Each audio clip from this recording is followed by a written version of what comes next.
रूप में नज़र आ रही हैं। बिल्कुल यहाँ पर एक कार्ड तो ज़रूर खेला गया है, क्योंकि अरविंद केजरीवाल जब तक जेल में रहे, जब तक भारतीय जनता पार्टी ने पूरी कोशिश की कि अरविंद केजरीवाल इस्तीफ़ा दे दें, दिल्ली में राष्ट्रपति शासन लागू हो जाए, लेकिन अरविंद केजरीवाल और उनकी पार्टी लगातार एक ही बयान जारी करती हुई नज़र आई कि जेल से सरकार चलाने के लिए तैयार हैं, लेकिन मुख्यमंत्री की कुर्सी से कामयाब नहीं हो पाई और आने वाले जो लोकसभा चुनाव थे जो बीत गए, उसमें कहीं ना कहीं हार का सामना उन्हें करना पड़ा। उसके बाद से देखिए ठीक वही रणनीति के तहत दिल्ली में भी अब स्मृति ईरानी एक बड़ा दांव खेल रही है। तो क्या इसके पीछे अब बीजेपी की कोई रणनीति है कि स्मृति ईरानी को आगे किया जाए, महिला वोटरों को अपनी तरफ खींचा जाए? क्योंकि देखा जाए तो स्मृति ईरानी नमस्कार, मैं हुमायूं सिंह और आप देख रहे हैं नेक्स्ट 9 न्यूज। आज आपका बहुत बहुत स्वागत है हमारे खास प्रोग्राम सियासी पंचनामा में। आज बात करने वाले हैं अरविंद केजरीवाल को लेकर। जी हां, अरविंद केजरीवाल जब तक जेल में थे लगातार इस्तीफा ना देने को लेकर अड़े हुए थे, लेकिन जेल से बाहर आते ही उन्होंने इस्तीफा देने का ऐलान कर दिया, आतिशी को मुख्यमंत्री बना दिया। उसके बाद कहीं ना कहीं दिल्ली की सियासत में एक अलग तूफान मचता हुआ नजर आया। वहीं भारतीय जनता पार्टी भी मुद्दा विहीन हो गई। ऐसे में माना यह जा रहा है कि अरविंद केजरीवाल ने जो इस्तीफा देकर मास्टर स्ट्रोक चला है, उससे दिल्ली की सियासत में भारतीय जनता पार्टी कहीं ना कहीं अब डूबती हुई नजर आ रही है। ऐसे में माना जा रहा है कि अब भारतीय जनता पार्टी के पास कोई बड़ा मुद्दा नहीं रह गया है अरविंद केजरीवाल को घेरने का। लेकिन वही अरविंद केजरीवाल जब अन्ना हजारे के समय में लोकपाल बिल को लेकर अड़े हुए थे, अरविंद केजरीवाल भ्रष्टाचार के खिलाफ जिस तरीके से लड़ाई लड़ते हुए नजर आ रहे थे, और वहीं अरविंद केजरीवाल की पार्टी के 5 बड़े नेता जेल में बंद हो जाते हैं। क्या इसके पीछे अरविंद केजरीवाल दोषी है, या फिर जिस तरीके से वो भारतीय जनता पार्टी और ईडी सीबीआई के ऊपर इल्जाम लगाते हुए नजर आ रहे थे कि उनको फंसाने की कोशिश की जा रही है, उसमें कितना सच्चाई है? आज इन्हीं तमाम मुद्दों पर बात करेंगे। अपने न्यूज रूम में मौजूद है हमारे साथ अमन सर मौजूद हैं। अमन सर से जानेंगे। अमन सर, जिस तरीके से अरविंद केजरीवाल पहले भ्रष्टाचार के खिलाफ वो बोलते हुए नजर आए थे कि हम भ्रष्टाचार खत्म कर देंगे, सरकारी कोई लाभ नहीं उठाएंगे, ना हम दिल्ली आवास लेंगे, उसके बाद जिस तरीके से शीश महल का पूरा मुद्दा निकल कर आया, अरविंद केजरीवाल पूरी फैसिलिटी भी लेते हुए नजर आते हैं, और उसके बाद ये भी कहते हुए नजर आए कि जिस दिन मैं भ्रष्टाचार में फंस गया उस दिन मैं इस्तीफा देने से एक बार भी संकोच नहीं करूंगा। लेकिन वो सब मुद्दे उनके कहाँ चले जाते हैं जब चुनाव आ जाता है और फिर वो सीएम बनने के लिए डटे हुए रहते हैं? इसके पीछे स्ट्रेटेजी क्या नजर आती है दिल्ली में? देखिए माही, राजनीति का यही मकसद होता है किस तरह लोगों को लुभाया जाए, किस तरह से बातें की जाए। क्योंकि अरविंद केजरीवाल ने शुरुआत से ये बात कही कि भाई देखिए, मुझे सुविधाएं नहीं चाहिए, मुझे दिल्ली के लिए काम करना है, दिल्ली के लोगों के लिए काम करना है, तमाम जो दिक्कत परेशानी दिल्ली के अंदर उनको ख़त्म करना है। लेकिन देखिए वही होता है कि जब राजनीति में आप लगातार 10 साल तक होते हो तो राजनीति करना कहीं ना कहीं आपको आ जाता है। वही अरविंद केजरीवाल अब जब उनका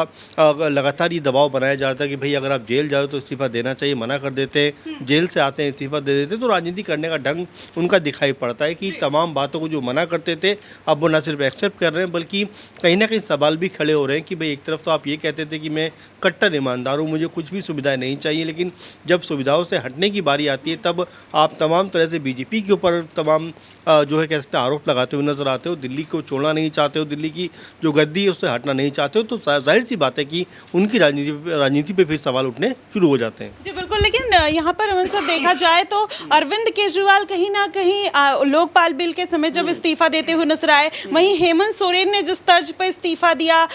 वहां पर चंपई सोरेन को मुख्यमंत्री बनाया, सेम अरविंद केजरीवाल भी वही स्ट्रेटेजी फॉलो करते हुए नजर आए। तो क्या ये प्री प्लानिंग है जनता को अपने लुभाने के लिए? जाहिर बात है, क्योंकि उनको पता है कि दिल्ली में बीजेपी उतनी मजबूत नहीं है, और यही वजह है कि जो अरविंद केजरीवाल हैं वो रोज़ नई नई ऐसी बात लेकर आते हैं जिससे लोगों का रुझान उनकी तरफ रहे। वहीं बीजेपी तमाम कोशिश कर रही है, तमाम अपने नेताओं को लेकर आ रही है, लेकिन फिर भी दिल्ली में जो इम्पैक्ट छोड़ना चाहिए वो उनका नहीं आ पा रहा है। इसीलिए अरविंद केजरीवाल ने फैसला किया कि भाई अगर लोगों के बीच जाकर एक इमोशनल कार्ड खेलना है तो जाहिर बात है अपने पद को छोड़ना पड़ेगा, और कहीं ना कहीं इसका फ़ायदा उनको मिलता हुआ नजर आ रहा है। तमाम दिल्ली के जो लोग हैं वो यही कह रहे हैं कि भाई अरविंद केजरीवाल जो है वो पद के भूखे नहीं है। तो ऐसे में बिल्कुल स्पष्ट है कि उनको आने वाला जो राजनीति का परिणाम है उसको देखभाल कर सोच कर कहने कि उन्होंने इतना बड़ा कदम उठाया, उसका फ़ायदा कहने को मिलता हुआ आम आदमी पार्टी को शुरू हो गया है। जी बिल्कुल, कहीं ना कहीं दिल्ली की जनता को बेवकूफ़ बनाने का काम अरविंद केजरीवाल के जरिए किया जा रहा है, क्योंकि जिस तरीके से अरविंद केजरीवाल बार बार सिंपैथी कार्ड खेलते हुए नजर आए, पहले वोट का जेल का जवाब वोट से मांगते हुए नजर आए, फिर उसका कोई फायदा लोकसभा चुनाव में नहीं मिला तो इस्तीफा देकर उन्होंने कहीं ना कहीं एक और कार्ड प्ले कर दिया है। अगला सवाल नाजमीन से लेना चाहेंगे, नाजमीन से जानेंगे। नाजमीन, जिस तरीके से आतिशी जब मुख्यमंत्री बनी, दिल्ली की काफ़ी जनता उनको समर्थन देते हुए नजर आई, कहीं ना कहीं भारतीय जनता पार्टी को क्रिटिसाइज करते हुए नजर आई कि अरविंद केजरीवाल बहुत अच्छे हैं, उन्होंने शिक्षा और महंगाई, बेरोजगारी और फ्री सेवा जो दी है, कहीं ना कहीं दिल्ली की जनता केजरीवाल से प्रभावित है। क्या और भी ज़्यादा प्रभाव डालने के लिए अरविंद केजरीवाल ने खुद को एक भ्रष्टाचार से निकालने के लिए इस तरीके का दांव खेला है आतिशी को मुख्यमंत्री बनाने के बाद? देखिए, आतिशी मार्लेना की बात करें, जो अब दिल्ली की एक नई मुख्यमंत्री के रूप में नज़र आ रही हैं, बिल्कुल यहाँ पर एक कार्ड तो ज़रूर खेला गया है, क्योंकि अरविंद केजरीवाल जब तक जेल में रहे, जब तक भारतीय जनता पार्टी ने पूरी कोशिश की कि अरविंद केजरीवाल इस्तीफ़ा दे दें, दिल्ली में राष्ट्रपति शासन लागू हो जाए, लेकिन अरविंद केजरीवाल और उनकी पार्टी लगातार एक ही बयान जारी करती हुई नज़र आई कि जेल से सरकार चलाने के लिए तैयार हैं, लेकिन मुख्यमंत्री की कुर्सी से अरविंद केजरीवाल को कोई हटा नहीं सकता है। लेकिन आप ये देखिए, अरविंद केजरीवाल तब ये दावा करते रहे ताकि जनता उनसे जुड़ी रहे, और जनता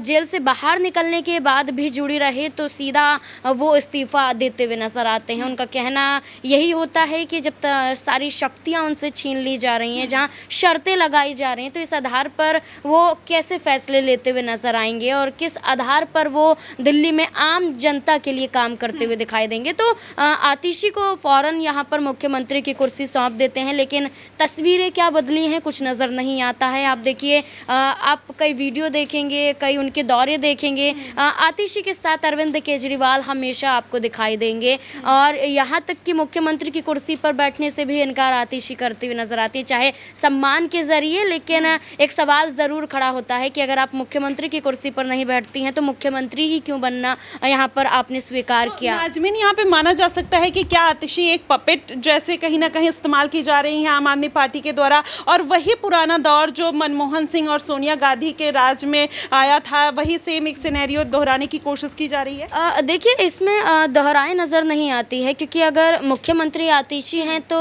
मीडिया के सामने हो या कोई फैसला लेना हो या फिर वाकई मुख्यमंत्री के दायित्व को निभाना हो तो आतिशी को ही आगे आना पड़ेगा, ना कि अरविंद केजरीवाल को। लेकिन अरविंद केजरीवाल दिल्ली में मुख्यमंत्री की कुर्सी छोड़ने के बावजूद भी सारे निर्णय ले रहे हैं, सारे फैसले ले रहे हैं, या कहें कि जो अरविंद केजरीवाल कहते हैं वही आतिशी करती हुई नजर आती है। एक वीडियो सोशल मीडिया पर वायरल हो रहा है जहां आतिशी चुपचाप खड़ी हुई हैं, लेकिन अरविंद केजरीवाल मीडिया के सवालों के जवाब देते हुए नजर आ रहे हैं। अरविंद केजरीवाल जैसे ही रिहा होते हैं, दिल्ली में भी इमोशनल कार्ड खेलते हुए नजर आते हैं, हरियाणा में भी पहुंच जाते हैं कि हरियाणा का बेटा हूं और किस तरीके से मुझे परेशान किया गया है, तो हरियाणा में भी सिंपैथी कार्ड खेलते हुए दिखाई दे रहे। तो सीधे तौर पर एक कठपुतली की तरह आतिशी यहाँ पर नज़र आ रही है, और ये सिर्फ और सिर्फ 6 महीने के लिए दिखाया जा रहा है, क्योंकि जब फिर से चुनाव होंगे दिल्ली में तो कहीं ना कहीं आम आदमी पार्टी के ज़रिए जो चेहरा होगा वो अरविंद केजरीवाल का ही होने वाला है। तो उन्हें भी यकीन है, और इस आधार पर आतिशी भी इस पूरे मामले पर कोई भी बयान जारी करती हुई नज़र नहीं आती, बल्कि वो भी एक इमोशनल कार्ड खेलती हुई दिखाई देती हैं। जी बिल्कुल, कहीं ना कहीं 177 दिन अरविंद केजरीवाल जेल में रहे और उसके बाद आकर इतना इमोशनल कार्ड खेलना, आतिशी को सीएम पद पर कहीं ना कहीं काबिज करना, उससे ये साबित होता है कि अरविंद केजरीवाल का ये जो दाव है कहीं ना कहीं बेहद भारतीय जनता पार्टी के ऊपर उल्टा पड़ने वाला है। अगला सवाल सिराज से लेना चाहेंगे। सिराज, क्या लगता है कि दिल्ली की सियासत में अरविंद केजरीवाल का ये दाव कहां तक भारतीय जनता पार्टी को नुकसान पहुंचा सकता है, और इस बार विधानसभा चुनाव में क्या स्मृति ईरानी का चेहरा जो भारतीय जनता पार्टी लाना चाहती है, क्या वो यूजफुल रहेगा या फिर उसका कोई मतलब निकलेगा? क्या कुछ लगता है आपको? जी देखिए, दिल्ली की राजनीति इस वक्त काफ़ी ज़्यादा दिलचस्प होती जा रही है, इसलिए भी क्योंकि अरविंद केजरीवाल ने मुख्यमंत्री पद से इस्तीफा तो दे दिया, लेकिन जिस तरीके से आतिशी को मुख्यमंत्री की गद्दी पर बैठाया है, कहीं ना कहीं इसके पीछे एक बड़ी राजनीति है। जाहिर सी बात है कि अरविंद केजरीवाल इस बात को बखूबी समझते हैं कि अगर वो सीएम पद पर बने रहते हैं तो कई ऐसे काम हैं जो सुप्रीम कोर्ट के पाबंदियों के चलते नहीं कर पाएंगे, और इसी के चलते कहीं ना कहीं उन्होंने आतिशी को आगे किया। दूसरी तरफ आतिशी को मुख्यमंत्री बनाने के पीछे अरविंद केजरीवाल की एक रणनीति ये भी है कि महिला वोटरों को अपने साथ बनाए रखना, क्योंकि देखा जाए तो महिला वोट बैंक जो है वो आम आदमी पार्टी को अच्छा खासा मिलता रहा है। इसकी बदौलत अरविंद केजरीवाल दिल्ली की सत्ता में लगातार बने हुए हैं और जाहिर सी बात है भारतीय जनता पार्टी इस बात को अब समझ चुकी है और आने वाले समय में स्मृति ईरानी हो, बांसुरी स्वराज हो या तमाम और भी बड़े चेहरे हो, उनको कहीं ना कहीं दिल्ली के मुख्यमंत्री चेहरे के तौर पर आगे भारतीय जनता पार्टी करती हुई नजर आएगी। और जो खबरें निकलकर सामने आ रही है कि स्मृति ईरानी वो चेहरा हो सकती है जो दिल्ली की मुख्यमंत्री बन सकती है आने वाले समय में बीजेपी की तरफ से। और यह भी माना जा रहा है कि दक्षिणी दिल्ली में उन्होंने एक घर भी लिया है। तो कहीं ना कहीं आपने देखा होगा लोकसभा चुनाव के दौरान स्मृति ईरानी ने अमेठी में अपना घर लिया था और कहीं ना कहीं उन्होंने अमेठी की जनता को यह एहसास दिलाने का काम किया था कि मैं अमेठी में ही हूं, मैं अमेठी का परिवार हूं। लेकिन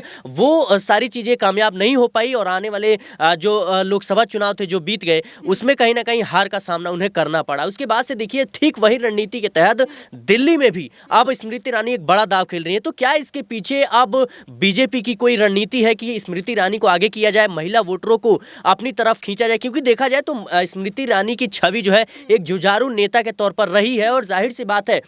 जिस तरीके से उन्होंने राहुल गांधी को अमेठी से हार का मजा चखाया था, ये कोई आसान काम नहीं था। स्मृति ईरानी जिस तरीके से भारत की राजनीति में लगातार मुखरता से अपनी बातों को रख रही थी जब यूपीए की सरकार थी, तो ये तमाम जो चीजें थी वो कहीं ना कहीं स्मृति ईरानी के काम आई और वहीं से स्मृति ईरानी की जो राजनीति है वो चमकती हुई नजर आई। खैर हम अभी केजरीवाल की रणनीति पर अगर हम नजर डालें तो केजरीवाल इस बात को बखूबी समझते हैं कि अगर उन्हें दिल्ली की सत्ता में बने रहना है तो जो महिला वोट बैंक है वो किसी भी कीमत पर ना ही कांग्रेस और ना ही बीजेपी कहीं भी नहीं छिटकना चाहिए, क्योंकि महिला वोटरों ने जाहिर सी बात है अरविंद केजरीवाल को प्यार दिया। और देखिए इसी के तहत कहीं ना कहीं अरविंद केजरीवाल ने बिजली फ्री किया, पानी फ्री किया और कहीं ना आज क्या अरविंद केजरीवाल फिर दिल्ली की जनता को बेवकूफ समझते हैं? क्योंकि जिस तरीके से भ्रष्टाचार के आरोप में वो जेल गए, उनके बड़े बड़े नेता गए, अभी भी वो बेल पे बाहर हैं, ना कि उनको क्लीन चिट मिला है सुप्रीम कोर्ट से। तो ऐसे में अरविंद केजरीवाल जितना कॉन्फिडेंस में नजर आ रहे हैं और आतिशी मार्लेना को जिस तरीके से वो एक पपेट के तौर पर इस्तेमाल कर रहे हैं, क्या दिल्ली की जनता को ये बात नहीं समझ आती है कि इसके पीछे स्ट्रेटेजी क्या है, राजनीति क्या है? भोली भाली जनता को क्या भारतीय जनता पार्टी हो या अरविंद केजरीवाल हो फंसाने की कोशिश कर रहे हैं? क्या लगता है? जी देखिए अरविंद केजरीवाल को